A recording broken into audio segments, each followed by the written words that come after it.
그는 기쁨으로 여기면서 그렇게 괴로움 가운데 성도와 교회를 섬기는 이유는 하나님의 말씀이 온전히 이루어지기를 간절히 그가 원하기 때문이라고 밝히고 있습니다.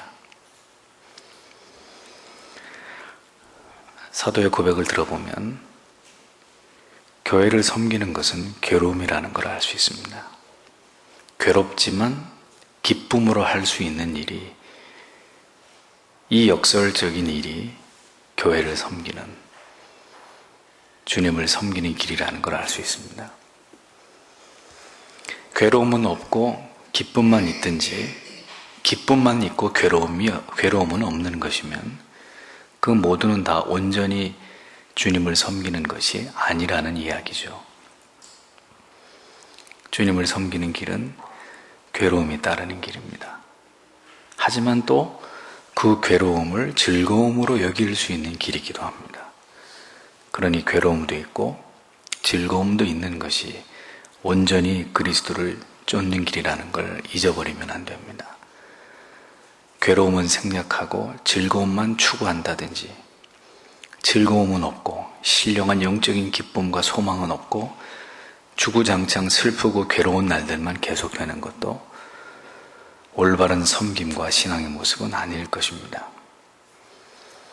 모든 사역자들의 소망은 우리가 어떤 괴로움을 당하든 간에 하나님의 말씀이 교회 안에서 든든히 서가는 것을 보는 것입니다.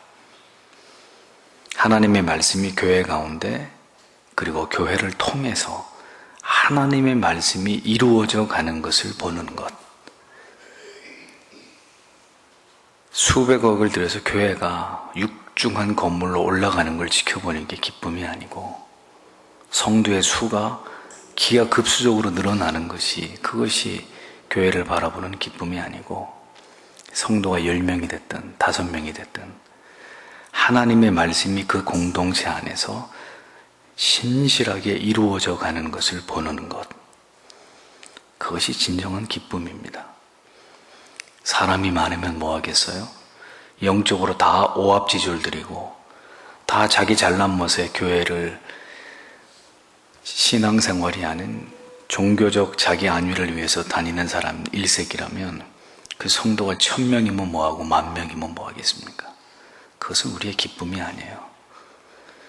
하나님의 말씀이 교회 가운데서 그 교회를 통해서 이루어져 가는 것을 보는 것, 하나님이 일하고 계신다는 것을 소름이 돋도록 경험하게 되는 것, 그것이 모든 사역자들과 성도들의 가장 큰 기쁨이 되어야 된다는 겁니다. 그럼 도대체 뭐가 기쁘겠어요? 교회 오면 우리가 교회에서 뭘 통해 기쁨을 얻겠습니까? 교회에서 뮤지컬을 보여주면 그게 우리의 영혼의 기쁨이겠습니까? 영화를 상영하면 기쁨이겠습니까? 여러분들에게 돈다발을 안겨주고 다채로운 경품을 손에다가 들려주시면 그게 여러분들에게 신령한 기쁨이 되겠습니까? 그런 것들이 아니란 말이죠. 하나님이 어떤 말씀이 이루어지는 것인지 그 다음 절에 이어서 바울이 설명을 합니다. 26절을 직역하면 영원들로부터 그리고 세대들로부터 감추어져 왔던 비밀을, 그러나 지금 그것이 그분의 성도들에게 계시되었다, 이렇게 직역을 하면 이런 의미입니다. 바울은 하나님의 계시를 토 미스테리온, 미스테리의 원이죠, 이 비밀이라고 이렇게 묘사를 합니다. 이 미스테리온이라는 말은 과거의 선지자들에게 하나님이 꿈이나 환상이나 어떤 계시로 성경이 기록되기 이전이었기 때문에 은밀한 계시를 하나님이 전해주셨던 그것을 말합니다. 따라서 이제 사도 바울이 말하고 있는 이 비밀이라고 말하는 게 뭘까요? 바로 하나님의 아들 예수 그리스도를 통한, 하나님의 아들을 통한 이 놀라운 구원 계시는 지금 만들어진 게 아니라 이미 그 오래전에, 창세 전에 하나님께서 구속 언약을 세우셔서 그 이후로 철저하게 감추어 놓으신 것이고, 따라서 하나님이 그것을 때가 돼서 열어놓지 않으면 절대로 알 수 없는 계시였다는 것을 설명하고 있는 것입니다. 이러한 구원 계획이 언제 어떻게 진행되었느냐, 바울은 밝히기를 만세와 만대라고 설명합니다.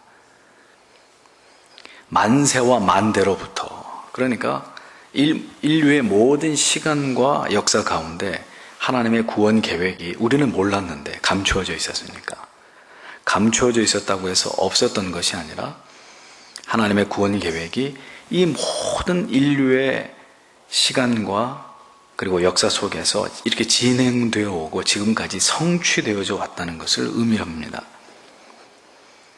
그런데 중요한 것은 이렇게 인간을 구원하시기 위한, 아들을 통해 죄인들을 구원하시기 위한 하나님의 계획이 모두 감추어져 왔다, 이렇게 설명하고 있는 거예요.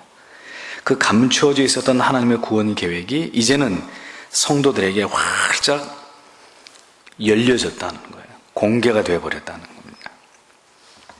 예수 그리스도의 성육신과 그의 순환과 그의 죽으심과 그의 부활의 사건을 통해서 이 인류를 구원하기 위한, 아들을 통해 죄인들을 구원하시기 위한 하나님의 구원 계획이 분명하게 이제는 이 시대 속에서 활짝 드러나게 되었다라고 바울이 강조를 합니다.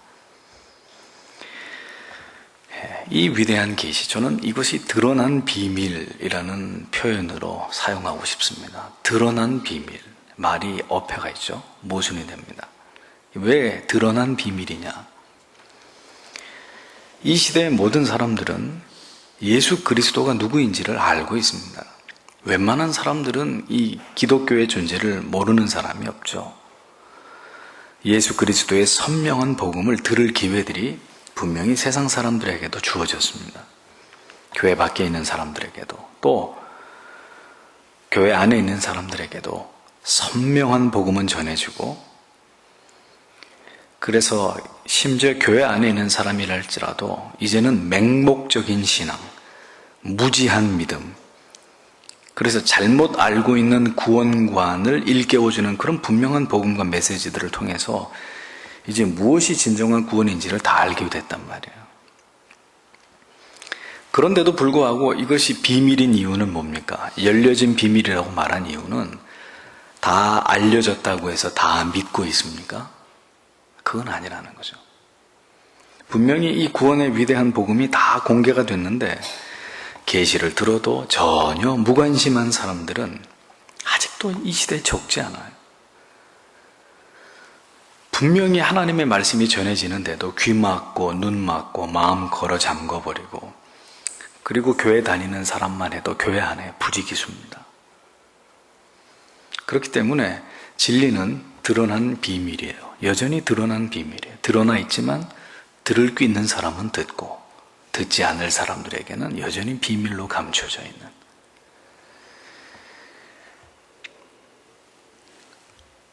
이제 자주 말씀드려서 이런 말씀드려도 그다지 충격을 받으시지도 않으시겠지만, 과연 구원받은 성도들이 얼마나 될까? 회원교회 성도님들 가운데는 아직 구원도 회심도 하지 않은 가운데 있으면서 자신이 구원받은 사람이라고 믿는 이런 교인들은 과연 우리 가운데 아무도 없을까? 우리는 감추어졌던 그 모든 계시를 정확하게 알고 깨닫고 그리고 올바로 믿는 것이라고 말할 수 있을까? 분명한 것은 바울이 말합니다. 그의 성도들에게 나타났다라고 얘기합니다. 만세와 만대로부터 감춰져 왔던 그 비밀이 이제는 그의 성도들에게 나타났고, 구원은 분명히 말한 건데 알미니안주의자들이 말하는 것처럼 모든 사람들에게 임한 것이 아니에요. 모든 사람들이 다 알 수 있는 진리가 아니에요. 귀가 달려 있어도 모든 사람들에게 다 들리는 복음이 아니란 말이에요. 깨닫고 듣고 깨닫고 이것에 반응할 수 있는 사람들은 엄밀히 말합니다. 성경에 정해져 있다는 거예요. 그의 성도들, 그의 성도들, 예수에게 속한 거룩한 무리들, 그들에게만 계시의 비밀의 뚜껑이 열렸단 말이에요. 무지함에서 진리에 대한 깨달음으로, 견고한 자아와 이 자존심이 이렇게 나를 지탱하고 있었던 어느 한 성도가 진리를 들을 때 그것이 어느 순간에 와장창하고 깨어지면서 예수 그리스도에게 온전히 복종하는 그런 신앙의 인격으로 날마다 자신을 부인하고 하나님의 뜻을 받들고 순종하는 일에 열심을 내는 열정으로 이런 우리의 내면에 중대한 변화들이 일어나지 않은 사람은 그리스도의 자녀라고 성도라고 말할 수 없어요. 오늘 수요일이고 오늘 같은 날은 휴일이잖아요. 그러면 다른 날은 먹고 사니라고 바빠서 수요일날 교회 나올 시간이 없습니다. 그렇게 말씀하시는 분들 가운데 오늘 같은 날은 교회 나오실 수 있어요. 그런데도 안 나오시는 것은 그런 말들은 다 핑계에 불과하다는 거예요. 그럼 뭐냐? 내면에 아직도 중대한 변화가 일어나지 않았다는 걸 보여주는 거죠. 교회 가서 한 말씀이라도 더 듣는 것에 대한 중요한 가치보다는 TV를 틀어놓고 집에서 배를 깔고 TV를 보거나 아니면 가족들하고 오늘 같은 날 외식을 하거나 아니면 뭐 또 다른 놀이공원에서 놀고 있거나 언제든지 그런 가치가 아직 그분들에게는 더 상위의 가치라는 얘기입니다. 그러니까 교회를 아무리 오래 다니는 거하고 그의 믿음이 점점 자라가는 거하고는 별개의 문제예요. 말씀이 깨달아지고 차곡차곡 진리가 우리의 영혼에 쌓여져 가면서 어떤 것이 더 탁월한 가치인가, 더 하나님이 기뻐하시는 것인가, 내 인생의 방향을 어디로 틀어서 이제 무엇을 향해 살아가는 것이 진정한 의미 있는 것인가, 이런 것들을 하나하나 깨우쳐가고, 그래서 내 내면의 내 영혼과 내 외향적인 삶의 내용과 질이 달라지지 않으면 그의 백성들에게 계시의 비밀이 열렸는데 그 계시가 그로 하여금 점점 하나님의 자녀 되게 할 텐데 이런 내적 외적 증거들이 나타나지 않으면 그 사람은 그의 성도들이라고 말할 수 없는 거예요. 행위로 구원받는 건 절대 아닙니다. 하지만 구원받은 사람은 선한 열매를 맺게 돼 있어요. 그리스도를 점점 닮아가게 돼 있단 말이에요. 그러므로 여러분들은 변화되어 가고 계십니까? 진리에 깊이 영향을 받으면서 여러분들이 이렇게 무너져 보는 경험 해보셨어요? 아하, 잘못 생각했구나. 아하, 이게 내 고집이었구나. 아하, 이게 내 무지였구나. 진리의 충격을 받으면서 이렇게 내가 주저앉고 내가 넘어지고 쓰러지는 이런 경험들을 해보셨습니까? 진리에 깊이 영향을 받으시면서 내 감정이나 내 주관이나 내 생각에 지대한 영향을 진리가 미쳐서 시간이 갈수록 더 깊이 더 진리에 더 강한 영향을 받으면서 그 진리의 깨달음을 통해서 구원의 신비함을 깨달아가고 그리스도와 온전한 신비한 연합을 이루면서 시간이 갈수록 그 구속의 은혜와 사랑에 대해서 감격하고 감동하고 그래서 내 모든 걸 주께 드릴 수 있는 그런 믿음으로 온전히 변화되어 가고 있는지를 깊이 돌이켜 보시란 말이에요. 내가 몇 년 교회를 다녔다, 그런 건 자랑할 게 아니고 내가 교회에서 어떤 직분을 가지고 있다, 그 직분 가지고 하나님 그렇게 못 섬기면 그거는 추한 게 되는 거예요. 추한 게. 그러니까 그런 걸 자랑할 게 아니고 내가 정말 그리스도의 사람으로 변화되어 가고 있는가, 내 모든 삶의 내용과 양식과 양태가 그분을 닮아가고 있는가 들여다보시란 말입니다. 우리에게 나타난 복음, 우리에게 이렇게 열려진 복음, 그러면 여러분도 분명히 나는 그 복음을 체험했습니다 라고 고백할 수 있어야 되는 거죠. 그의 백성들에게 열려진 비밀한 계시이기 때문에, 그러면 그의 백성들이 그 비밀스러운 계시를 경험했을 것 같으면 우리가 그의 자녀가 분명하다면 우리의 입술에서 고백이 나와야 되는 거예요. 고백. 나는 주님을 만났습니다. 나는 복음을 진실로 체험했습니다. 그리고 그 고백을 따라서 살아가는 것이 성도의 삶입니다. 불행하게도 그런 고백이 아직 우리의 내면에서 일어나지 않았다면 그 고백이 우리의 내면에서 진실한 고백이 아니라면 오늘 이 시간에, 오늘 이후로부터 여러분들은 정직하게 하나님 앞에 기도해야 합니다. 뭘요? 예수여, 나를 불쌍히 여겨 주시옵소서. 나에게 믿음을 주시옵소서. 온전히 주님을 만나고 내 영혼이 회심에 이르기를 저는 간절히 앙망하나이다 하고 하나님 앞에 가장 진실되고 정직하게 겸손하게 구해야 됩니다. 성경은 분명히 감추어졌던 하나님, 그의 아들을 통한 구원의 계시가 분명히 그의 성도들에게 나타났다, 바울이 얘기를 합니다. 여러분 만나셨어요? 그 진리를 체험하셨어요? 그 계시의 비밀을, 그 뚜껑이 열려진 그 계시의 비밀을 여러분들이 진정한 그리스도의 자녀라고 고백할 수 있는 고백 속에서 여러분들이 증언할 수 있냔 말이에요. 하나님께서 드러내셔서 그 계시의 비밀이 무엇인지를 이제 바울은 더 구체적으로 설명하기 시작합니다. 27절을 지켜보면 그들에게 하나님께서 알리기 원하셨다. 뭘? 이방인들 가운데서 이 비밀의 영광의 부요함이 무엇인지를. 그분은 너희 가운데서 그리스도 영광의 소망이시다. 이런 의미가 됩니다. 하나님이 그들에게 알리기를 원하셨대요. 뭘요? 이방인들에게도 이 비밀의 영광의 부요함, 예수 그리스도를 믿음으로 하나님의 자녀가 되었다는 이 놀라운 그 영적인 부요함을 이방인들에게도 하나님이 알리시길 원하셨다. 그 부요함의 핵심은 예수 그리스도이시다. 이렇게 얘기를 합니다.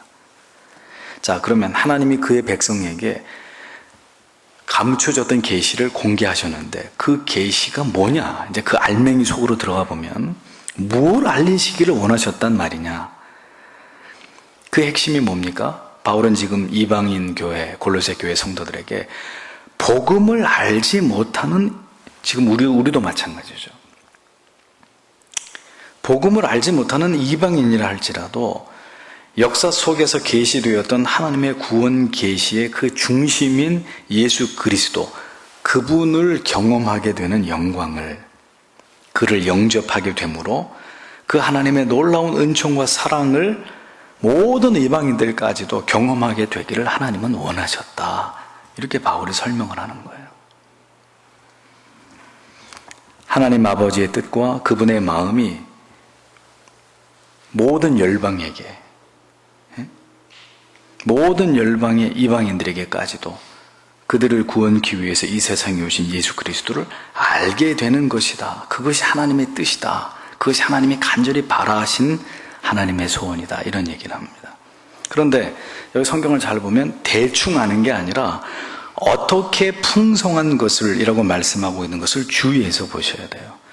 그러니까 예수에 대해서 대충 아는 게 아니라, 하나님에 대해서 대충 아는 게 아니라 티토 플루토스, 이 말은 예수 그리스도를 통해서 우리에게 주시고자 했던 그 은혜의 지극히 풍성한 것입니다. 그 어떤 풍부함의 극치를 얘기하는 거예요. 그러니까 예수 하나님의 아들, 그분이 뭐 나를 사랑하셨다고? 오케이, 좋아. 뭐 나를 사랑해 주셨다니까 나도 고마워. 그런 게 아니고요. 그러니까 그 정도를 가지고 그리스도를 안다, 그분의 그 풍성함이다, 이렇게 말할 수 없는 것이고, 하나님이 이방인들에게까지도 구원의 계시를 알게 해주길 원하셨는데 그 구원의 계시의 핵심은 예수 그리스도고, 그 예수 그리스도를 체험하는 부피가 어느 정도가 돼야 되느냐? 지극히 풍성한 것.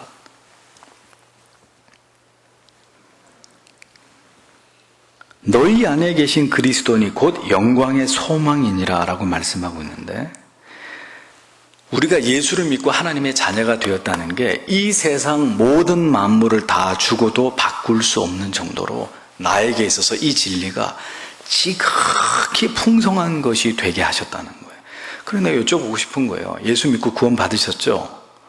그러면 예수를 믿고 있다는 이 사실이, 이 진리가 이 세상 전체를 주고도 바꿀 수 없을 만큼 오늘 여러분들에게 지극히 지극히 풍성한 것이냐라는 겁니다. 오늘 교회 나와서 이렇게 하나님 앞에 예배드리고 있는 게 오늘 여러분들의 삶에서 지극히 풍성한 것이다. 나는 이 시간은 뭘 주고도 난 바꾸고 싶지 않다. 내가 주님을 하나님께 예배하는 시간, 내가 하나님의 말씀을 열어서 그 말씀을 묵상하는 시간, 내가 주님 앞에 무릎을 꿇고 간절히 하나님 앞에 기도하는 이 시간이 이 세상에 지극히 풍성한 것, 하나님이 나에게 주시고자 했던 그 풍성함을 누리는 시간이다. 오늘 여러분들이 그렇게 인식하고 주님 앞에 나와서 예배드리고 말씀 보고 기도하고 그렇게 주님을 섬기고 교회를 위해서 헌신하고 계시느냐 하는 겁니다. 하나님의 뜻은 우리가 그 큰 것을, 그 풍성한 것을 누리는 것이라고 했는데, 말씀은 그런데 왜 우리의 삶은 이렇게 괴리되어 있느냐 궁금하지 않으세요? 성경은 하나님에 대해서, 예수 그리스도에 대해서 조금 우리에게 가르쳐 주려고 하는 게 하나님의 뜻이 아니라 지극히 풍성한 것이라 그랬어요. 그러면 오늘 우리에게 그리스도로 말미암은 그를 통해서 우리가 얻은 구원의 영광과 감격과 기쁨이 우리 안에 풍성하냐 이거죠. 충만하냐 이겁니다. 고민해 봐야 될 문제죠. 왜 성경은 이것을 약속하고 있는데 교회를 통해서 우리의 믿음을 통해서 이러한 그리스도의 충만한 영광을 우리는 지금 현실적으로 누리지 못하는 것일까? 왜? 뭐가 분명히 잘못된 거죠. 그렇잖아요. 그 가장 큰 이유가 뭘까요?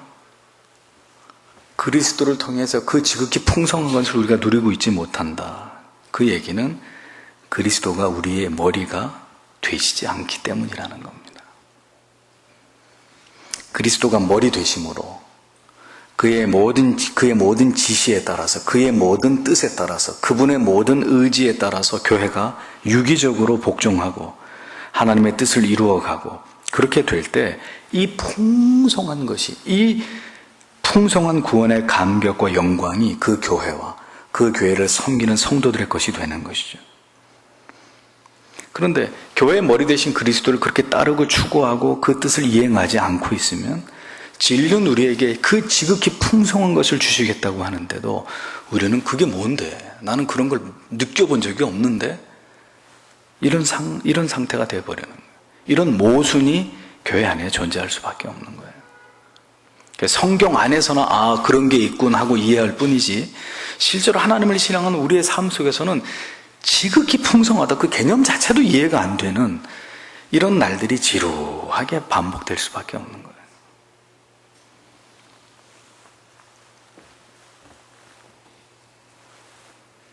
그리스도의 통치를, 교회가, 성도가 그리스도의 통치를 거부하고 교회는 분명한 회심을 통해서 분명한 구원의 감격이 있는 사람만 입교를 시켜서 공회의 회원이 되게 해야 되는데 회심의 교리를 버린 교회들은 다수의 회심하지 않은 교인들까지도 교회 안으로 끌어들였습니다. 그들에게 직분을 주었습니다. 그들을 움직여서 주님의 교회를 섬기게 합니다. 그러니 그 교회에 어떻게 하나님의 뜻이 이루어지겠습니까?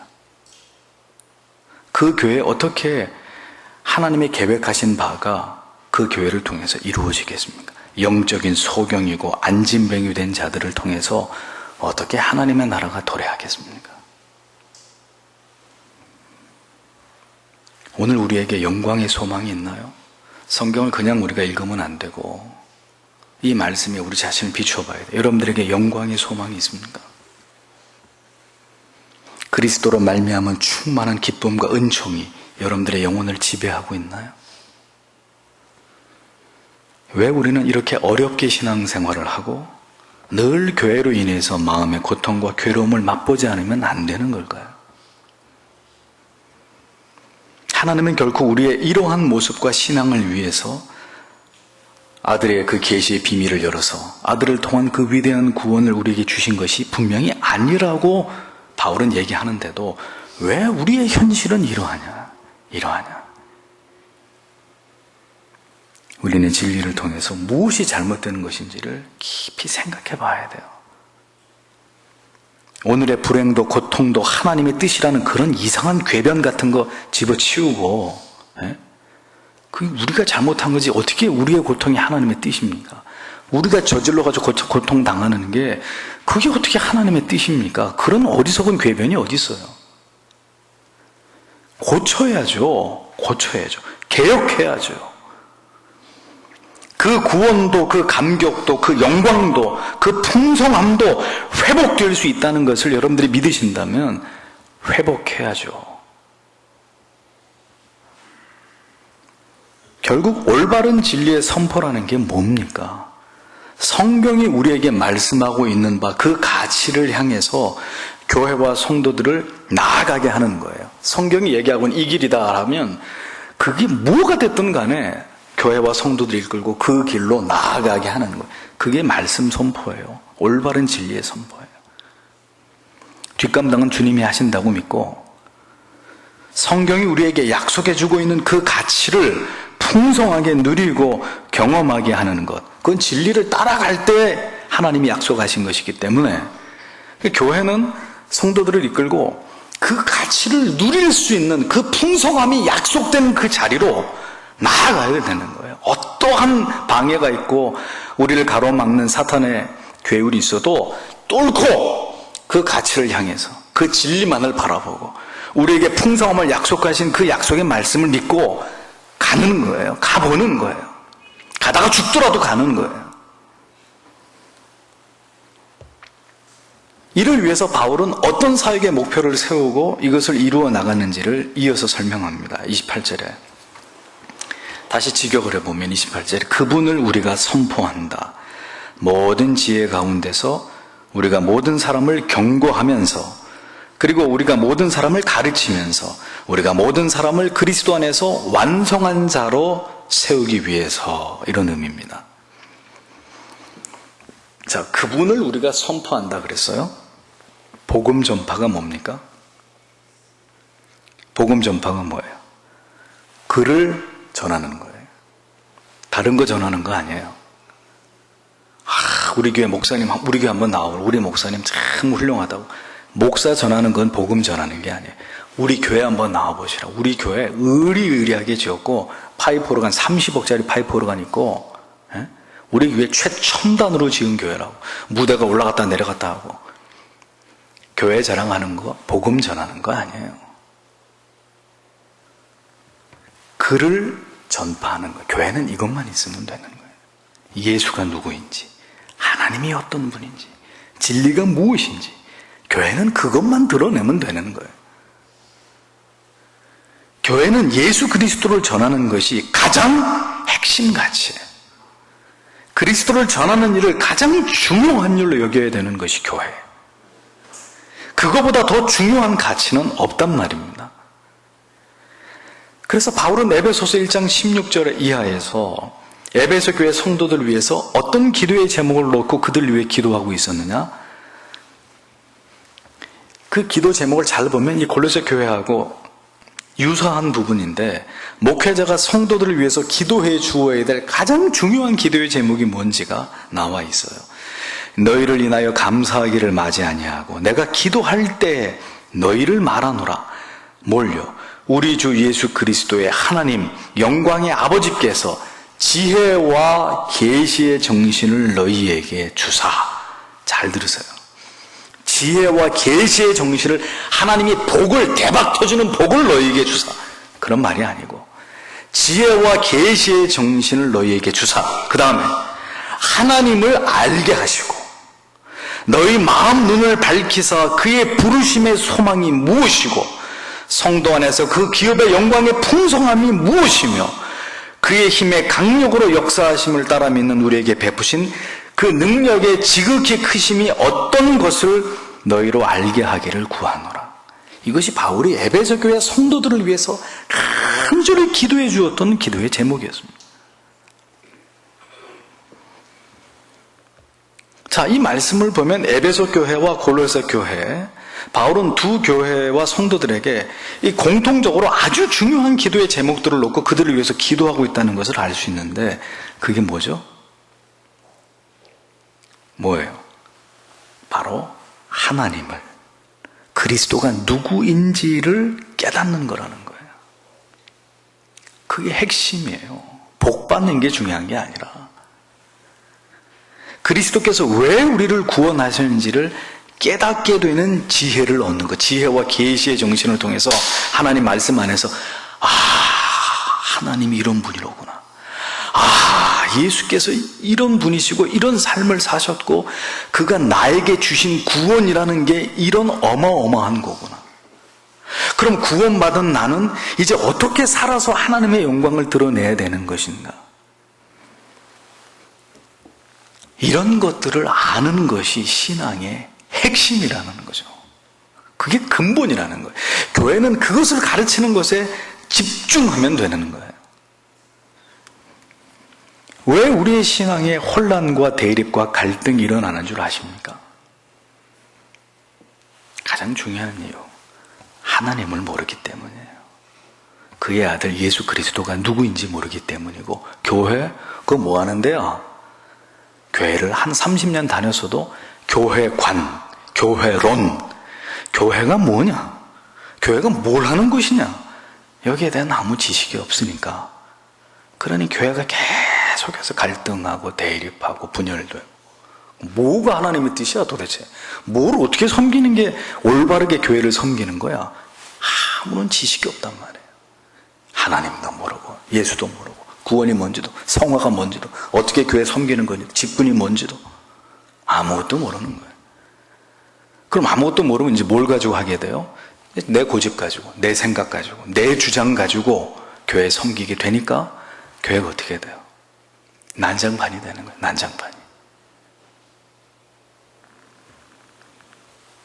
교회의 머리 되신 그분의 뜻을 올바로 분별하지 못하니까 그래 교회가 그렇게 고통을 당하는 거예요. 그렇기 때문에 교회는 힘써서 성도들에게 모든 것을 집중해서 다른 데 일체 신경 쓰지 못하게 하고, 사역도 안 해도 괜찮아요. 안 해도 괜찮다니까요. 여러분들 아직 일할 단계가 아니에요. 진리에만 집중해서 하나님 배우고 구원이 뭔지 확실히 배우시고 하나하나 선명한 복음을 통해서 그 모든 지혜를 동원해서 그리스도가 누구이신지를 힘써 가르쳐야 되고, 성도들은 힘써 다른 거 다 내려놓고 더 진리를 들고 파고 들어가서 이런 귀한 지식들을 내 영혼에다가 차곡차곡 쌓아 나가야 된다.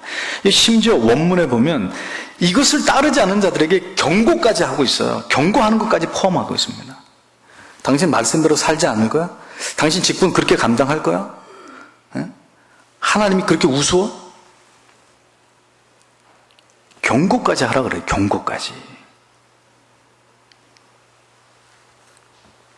사람들은 듣기 좋은 소리만 들으려고 합니다. 에? 사는 게 얼마나 힘든데 강단에서 위로의 말씀은 못 해줄 망정 허구한 날 까는 설교한다고. 번지수를 잘못 찾으셨어요. 그런 사람은 성도가 아닙니다. 우리는 하나님의 말씀을 통해서 경고와 훈계와 책망을 들어야 됩니다.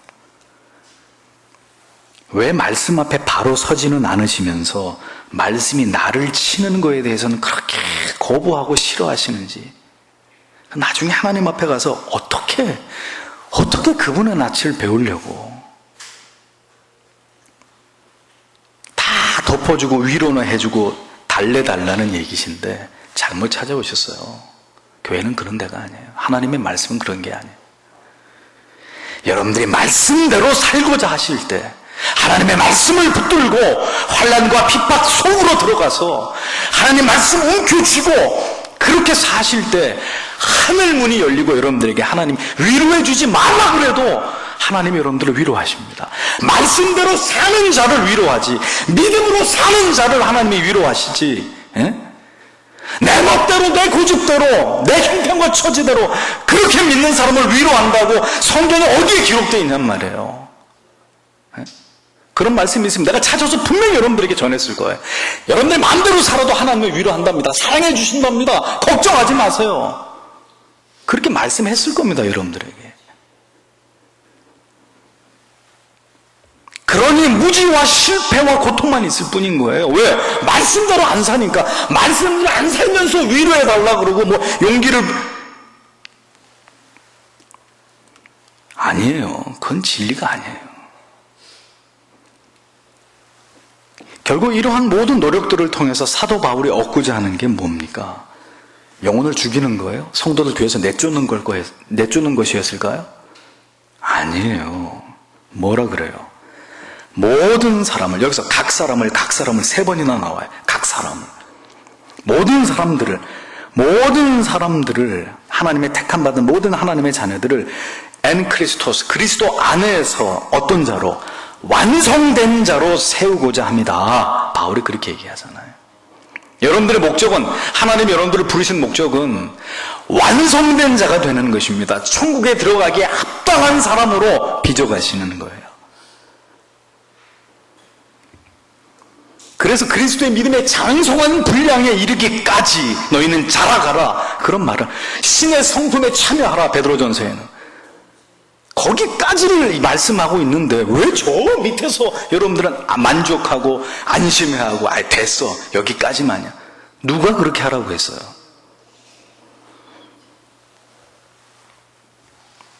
하나님을 바르게 섬기기 위해서는 성도는 반드시 그리스도를 배워야 합니다. 여기 가르쳐 그런 말씀 나오죠. 교회의 머리 대신 그리스도의 뜻이 무엇인지를 깨달아야 되는 거예요. 아무리 교회 오래 다니셔도 소용없어요. 진리를 전혀 깨닫거나 이해하지 못하고 그저 세속적이고 인본주의적인 가치관이 변화되지 않은 사람은 모두 영적인 어린아이입니다. 어린아이. 영적인 어린아이. 여기 가르침을 받아, 가르침이라고 이 단어 다디스 콘테스라는 말인데 현재 분사형으로 기록되어 있어요. 그게 무슨 뜻이냐? 여기서 있는 목사를 비롯해서 모든 성도님들은 주님 앞에 가는 그날까지 뭐를 멈추면 안 된다는 거예요? 가르침이라는 말이 현재 분사형으로 되어 있다. 그러면 여러분들이 주님 앞에 가는 그날까지 뭐를 멈추면 안 된다는 거예요? 배우는 거. 복음에서 떠나지 않도록. 여러분들이 복음에서 진리에서 이탈하지 않도록. 여러분들의 가치관이, 인생관이, 물질관이, 자녀 양육관이, 모든 게 여러분들의 직업관이, 진리에서 결혼관이, 이 진리에서 복음에서 이탈하지 않도록 하나님의 뜻이 무엇인지를 이해하도록 죽을 때까지 배워야 된다는 거예요. 세신자만 배우는 게 아니에요. 목사를 비롯해서 모든 성도들이 배워야 돼요. 배우지 않으니까 내 생각이 튀어나오는 거예요. 내 고집이 나오는 거예요. 세상의 방식이 교회 안에서 판을 치게 되는 거예요. 그러니 분열이 일어나고 의견이 나누어지는 것입니다. 모두가 진리 안에서 하나님의 법을 따라서 하나님의 말씀과 뜻을 따라가면 이론이 없는데, 이견이 없을 텐데 어떤 사람은 알고 어떤 사람은 모르니까 그런 충돌이 일어나는 수밖에 없죠. 지속적인 진리의 가르침을 통해서 삶의 방향이 바뀌어지고 가치관이 달라지고 우선순위가 변동이 되는 이런 일들이 신앙 안에서 주님 앞에 가는 그날까지 지속적으로 이어져야 된다는 거예요. 누구도 여기서 예외가 없어요. 나는 알 만큼 알아. 나는 배울 만큼, 나는 공부 안 해도 괜찮아. 그렇게 말하는 사람은 성도가 아니라니까요. 그런 일들이 멈춘 성도, 그런 배움과 깨달음이 멈춘 교회 썩게 되어 있습니다. 부패하게 되어 있습니다. 목사가 마음대로 휘두르는데 성도들은 아무것도 모르고 쫓아가게 되어 있어요. 왜? 영적으로 무지하니까. 세상에서 제일 고집이 센 사람이 누군지 아세요? 책 딱 한 권 읽은 사람. 왜 그럴까요? 그 책에 있는 내용만 전부라고 생각하니까. 우리는 모두 잊지 마십시오. 그리스도 안에서, 예수 안에서 완전한 자로 세워져 가야 된다. 바울은 고린도전서 13장 11절에서 이렇게 말했죠. 내가 어렸을 때는 말하는 것이 어린아이 같고 깨닫는 것이 어린아이와 같고 생각하는 것이 어린아이와 같다가 장성한 사람이 되어서는 어린아이의 일을 버렸노라 그랬어요. 교회를 오래 다녀도, 예수 오래 믿어도 교회 안에는 아직도 영적인 어린아이들이 많이 있습니다. 말하는 게 어린아이 같아요. 행동하는 게 어린아이 같아요. 생각하는 게 어린아이 같아요. 참 안타까운 일입니다. 감정이 제어가 안 되고 생각과 행동이 통제가 되지 않는 그런 어린아이의 모습이 오늘 우리 안에 있단 말이에요. 우리는 속히 어린아이 같은 이러한 믿음을 버리고 신앙의 장성한 성도가 되어야 할 것입니다. 어떤 자녀가 장성한 자녀입니까? 자녀가 어릴 때 보세요. 지 맘대로 하려고 그러죠. 자녀가 철이 들었다는 건 뭡니까? 아버지의 마음을 헤아려요. 이제 어머니를 이해합니다. 뭐예요? 자녀가 장성했다는 의미죠. 성도가 성숙했다는 것은 뭘 뜻하냐? 나의 주장이 아닌 하나님이 뭘 원하시는지 이걸 볼 수 있는 거예요. 교회는 본질적으로 어떤 가치를 지향해야 되는 것인지, 어떤 것이 바람직한 지체의 모습이고 질서 있는 목양 관계인지, 어떻게 교회를 섬기는 것이 성숙한 성도의 모습인지를 배우고 깨닫고, 그래서 완전한 신앙인들이 되어 가셔야 되는 거예요. 제 말이 아니에요. 성경이 말씀하고 있는 거예요. 완전한 자로 세워져 가야 된다. 예수 안에서. 이런 간절히 우리 주께서, 하나님 아버지께서 여러분들에게 바라는 것을 잊지 말아야 합니다. 많은 성도들이 자라다가 멈춰버려요. 네? 계속 자라야 되는데 어느 정도까지는 자라다가 여기서 스톱. 그러면 그만큼만 자란 게 아니라 다시 여기서 내려가기 시작해요. 그래서 교회가 배우기를 멈추고 신령한 지혜와 진리의 깨달음을 거부하고 예배에 참석하는 성도들의 수가 줄어들면 교회는 어떻게 돼요? 하향평준화가 돼버려요. 하향평준화. 상향평준화가 아니라 하향평준화.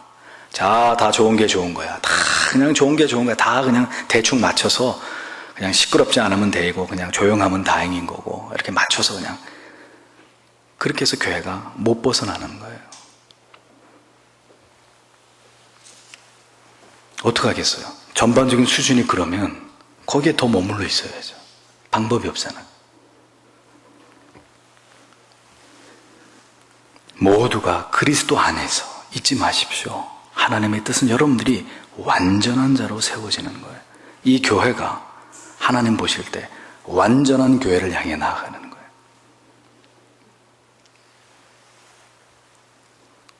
그리스도께서 보실 때 성숙한 자들, 사람의 기준과 사람의 다수의 기준으로 볼 때 완전한 것이 아니라 그리스도께서 보실 때 완전한 교회, 완전한 가정, 완전한 성도가 되어야 된다는 겁니다.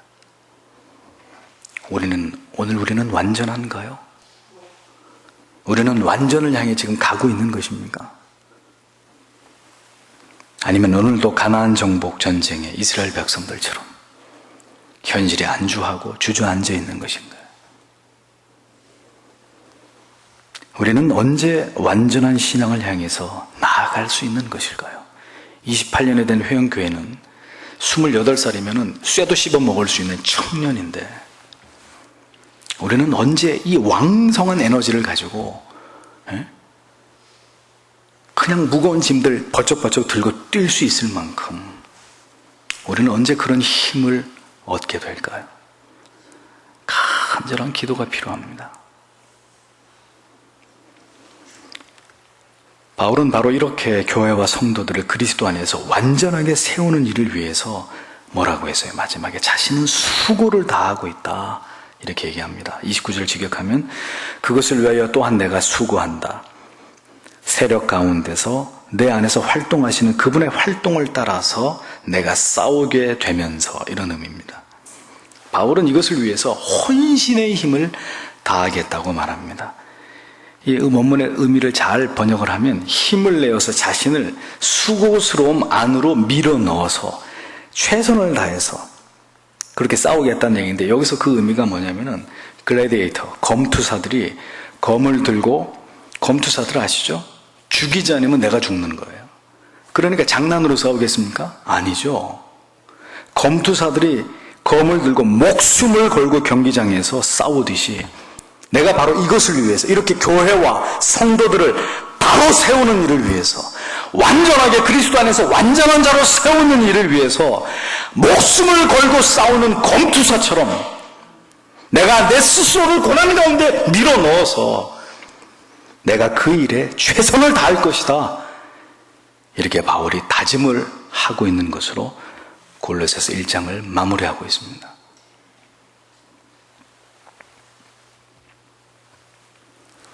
그래요.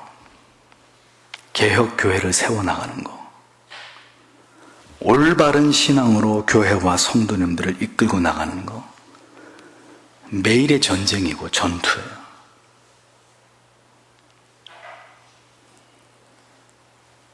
중요한 것은 그 모든 힘의 원동력이 자신이 아니라는 겁니다. 바울은 내가 그렇게 하겠다 이렇게 말하고 있지 않고, 나도 내 속에서 능력으로 역사하시는 이의 역사를 따라 이렇게 묘사하고 있습니다. 이런 모든 사역의 능력의 근원이 누구라는 거예요?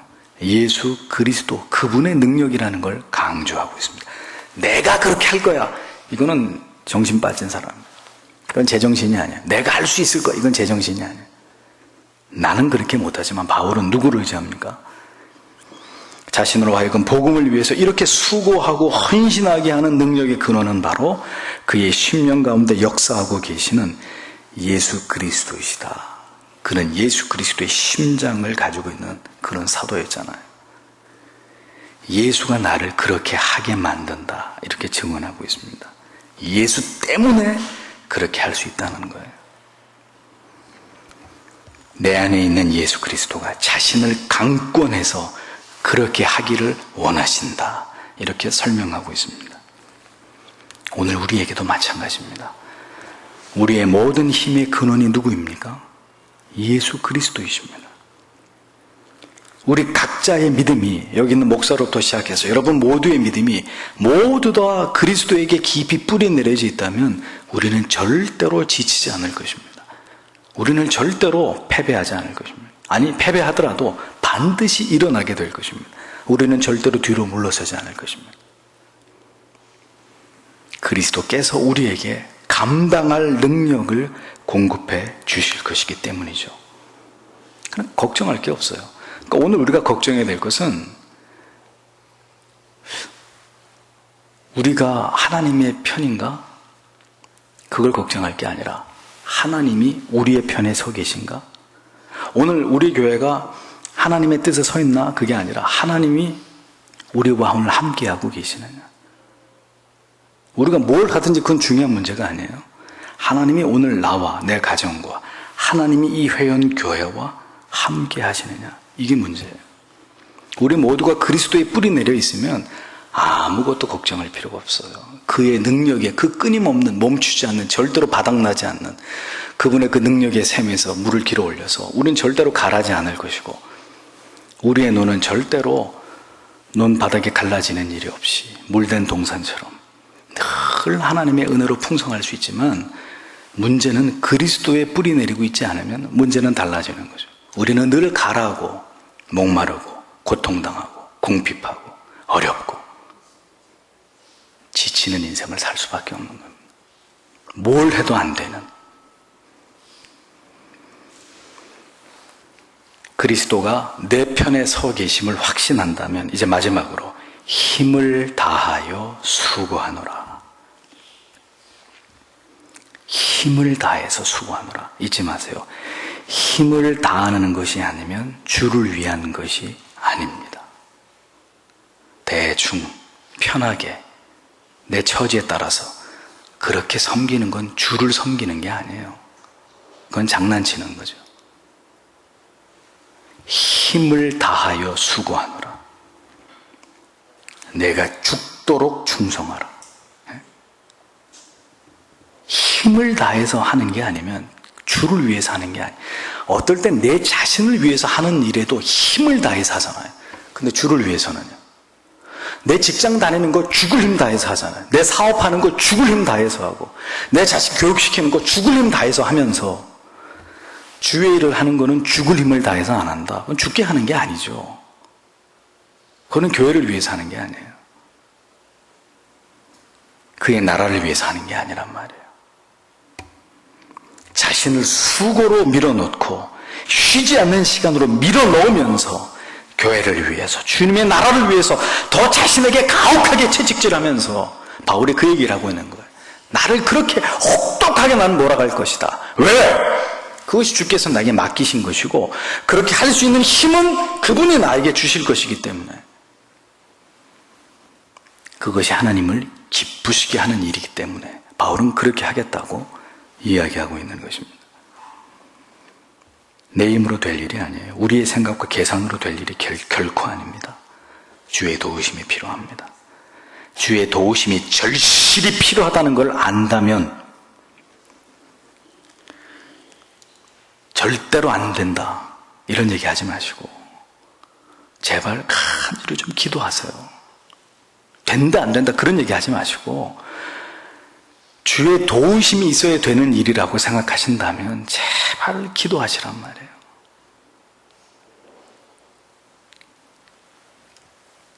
섬김은 말로 하는 게 아닙니다. 말로 하는 게 아니에요. 몸을 들이고 시간을 들이고 내 마음을 들이고 그리고 내 눈물을 들여서 섬기는 겁니다. 그렇게 하지 않으면 그리스도께서 도울 리가 없죠. 에? 그런 사람을 그리스도께서 도우신다 그러면 세상 천지에 안 도우실, 하나님이 안 도와줄 사람이 누가 있겠어요? 그의 도우심을 교회와 성도들이, 그의 도우심이 없으면 교회와 성도들이 든든히 세워지는 일은 영원히 요한한 일이 되고 마는 거예요. 오늘도 주님은 알고 계십니다. 뭘요? 누가 절대적으로 하나님만을 의지함으로 믿음으로 사는지 아니면 자기 머리로 사는지 하나님은 다 알고 계세요. 다 알고 계세요. 믿음으로 사는지 내 생각으로 사는지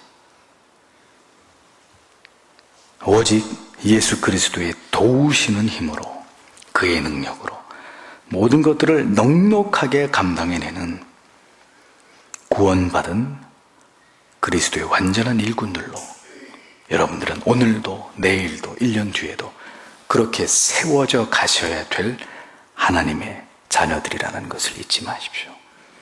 그것이 우리가 추구해야 될 궁극의 목표입니다. 그것을 능가하는 가치는 아무것도 없어요. 제발 예수 잘 믿으려고 하는 목적만 가지고 교회에 오세요. 다른 이유들은 제발 좀 다 내려놓고 교회에 싸우려고 오시는 거 아니잖아요. 에? 제발 예수 믿으려고 하는, 예수 잘 믿으려고 하는, 내가 참된 신자 되려고 하는 이거 하나만 좀 머릿속에 딱 새겨 놓으시고 교회에 오세요. 그리고 예수 믿으세요. 나머지는 주께서 알아서 하실 테니까. 오늘도 이 말씀을 통해서 여러분들이 바울이 얘기하고 있는 바로 이 은혜들을, 이 풍성함을 누리시는 여러분들이 다 되시기를 주님의 이름으로 축복합니다. 주신 말씀을 생각하시면서 다 함께 기도하도록 하겠습니다.